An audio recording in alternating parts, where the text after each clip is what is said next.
India TV YouTube channel को subscribe करें और बेल आइकन दबाएं।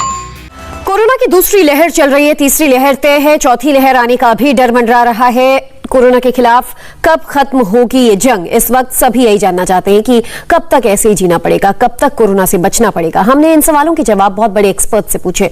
WHO की प्रेस कॉन्फ्रेंस से भी भारत को लेकर जानकारी मिली है। सभी एक्सपर्ट्स ये मानते हैं कि मई का महीना सबसे अहम है। अगर अगले एक महीने तक हमने सबने मास्क लगाए रखा, दूरी बनाए रखी, तो मई के बाद जून की शुरुआत में केसेस बहुत कम हो सकते हैं।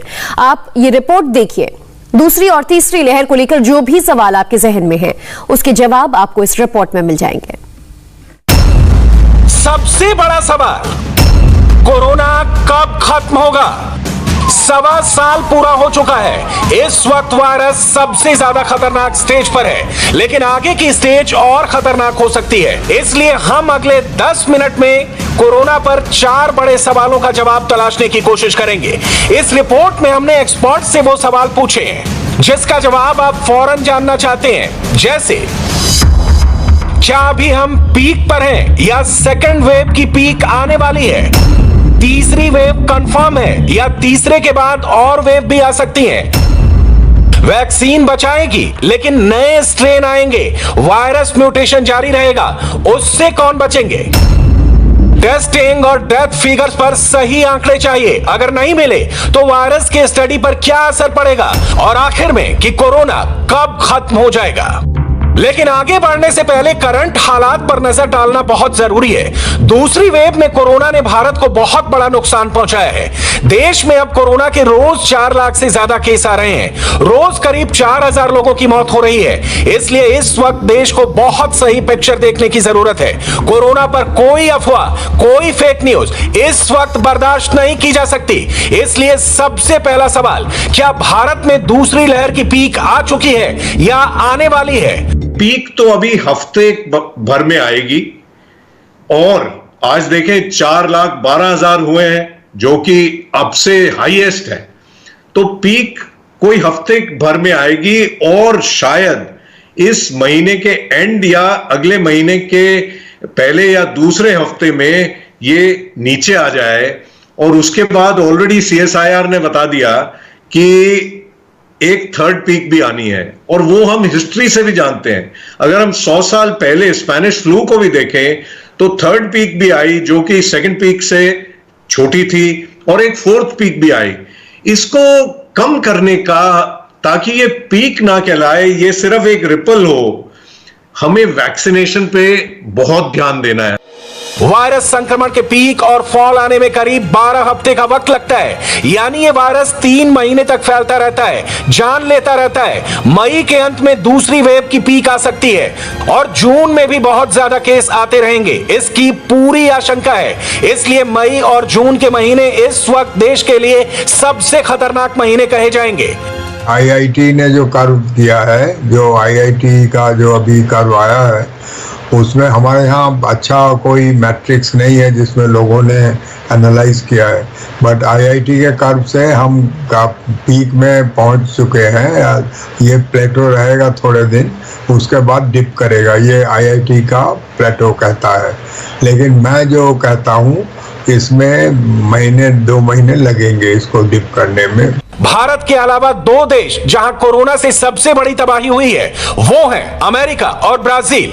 अमेरिका में रोज 40 से 50 हजार नए केस आ रहे हैं, रोज 700 से 800 लोगों की मौत हो रही है। ब्राजील में रोज 70,000 से ज्यादा केस आ रहे हैं, 2,500 से 3,000 लोगों की मौत रोज हो रही है।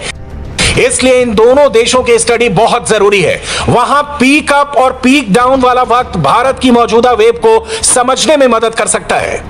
दुनिया में अगर आप दूसरे देशों का आंकड़ा ले तो कुछ उसमें दूसरे वेव आई ही नहीं, जैसे साउथ कोरिया हुआ, ताइवान हुआ, सिंगापुर हुआ, फिर इवन चाइना, जापान, ऐसे लोग थे। उन लोगों के पहले वेव में उन्होंने अच्छी तरह से लॉकडाउन करके डायग्नोस्टिक्स काफ़ी बढ़ाया, ट्रैकिंग ट्रेसिंग किया, उनको सबको क्वारंटाइन किया करके आप वैक्सीन भी लगा रहे हैं, बट एसेंशियली उनके यहाँ नहीं हुआ।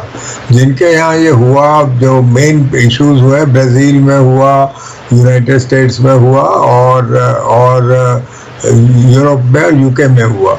वहाँ पर पहला वेव चाइना से आया था और अमेरिका में पहला वेव चाइना से आया था और यूके से आया था, यूरोप से आया था। और वो पहला वेव उन्होंने लॉकडाउन करके उसको नीचे उतारा, लेकिन वहाँ पर कई स्टेट्स थे जो मान नहीं रहे थे, उन्होंने सब कुछ खोल दिया, मास्किंग नहीं की, ये सब नहीं की, तो वहाँ पर सेकेंड वेव आया। भारत में पहली वेव के बाद दूसरी वेव में 6 से 7 महीने का वक्त लगा। भारत में पहली वेव सितंबर 2020 में आई। इस वक्त दूसरी वेव फरवरी 2021 के बाद से चल रही है। अब मई में इसके पीक आने की संभावना है।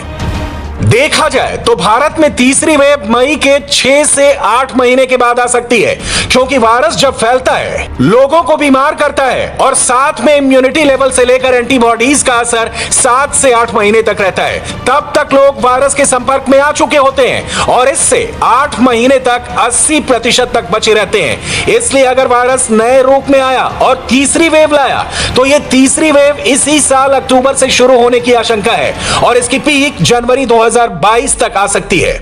वेव 1 में जब लॉकडाउन किया गया तो जो भी नंबर ऑफ केसेस थे उसकी वजह से हेल्थ केयर कभी भी ओवर सैचुरेट नहीं हुआ।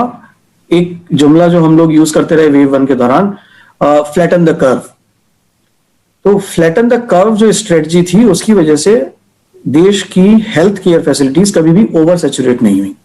On the contrary second wave के लिए देश पूरी तरह से प्रिपेयर्ड नहीं था। हमने वेव 1 के बाद वेव 2 एक्सपेक्ट नहीं किया और ना हमने प्रिपरेशन किया। वेव 2 की स्पीड बहुत स्टीप थी। अगर हम कर्व देखें तो वो बहुत तेजी से ऊपर गया है और अभी तक भी हमें नहीं पता कि पीक कब आने वाली है। नतीजा ये हुआ कि वेव 2 में सारे देश की हेल्थ फैसिलिटीज ओवर सैचुरेट हो गई। अगला बड़ा सवाल, तीसरी वेव की भविष्यवाणी के बाद क्या चौथी वेव की भी आशंका है? विशेषज्ञ कह रहे हैं कि भारत में हार्ड इम्यूनिटी अभी डेवलप नहीं होगी, लेकिन अगले 6 से 9 महीनों में अस्पताल पहुंचने वाले और मरने वालों की तादाद लगातार कम होगी। हार्ड इम्यूनिटी तब डेवलप होती है जब आबादी के बड़े हिस्से को वैक्सीन मिल चुकी हो या लोग संक्रमण के बाद ठीक हो गए हो और उनमें प्रतिरोधक क्षमता बन गई हो। इसलिए तीसरी वेव को लेकर डर बना हुआ है। कोरोना की पहली वेव ने बुजुर्गों को निशाना बनाया है। दूसरी वेव में नौजवान बहुत तेजी से संक्रमण का शिकार बने हैं। तीसरी वेव में आशंका है कि इससे बच्चों को खतरा हो सकता है। वेव 3 जैसा कि एक्सपेक्ट करके चल रहे हैं कि वेव 1 में ओल्ड एज पॉपुलेशन ज्यादा अफेक्ट हुई थी। वेव 2 में हम क्लियरली देख रहे हैं कि यंगर पॉपुलेशन या युवा पीढ़ी ज्यादा अफेक्ट हो रही है। यहां तक कि युवा पीढ़ी में मॉर्टेलिटी या डेथ रेट भी हमने वेव 1 से ज्यादा पाई है। और जैसा साइंटिफिक एडवाइजर्स ने एडवाइस किया है, देखा है या एक्सपेक्ट कर रहे हैं कि वेव 3 शायद बच्चों को या उससे भी यंग और युवा पीढ़ी को अफेक्ट कर सकती है। तो हमें पहले से प्रिपरेशन करके चलना। नमस्ते, मैं हूं मीनाक्षी जोशी। वीडियो और खबरों से अपडेट रहने के लिए India TV YouTube channel subscribe करें, बेल आइकन दबाना ना भूलें। जुड़े रहें इंडिया टीवी के साथ।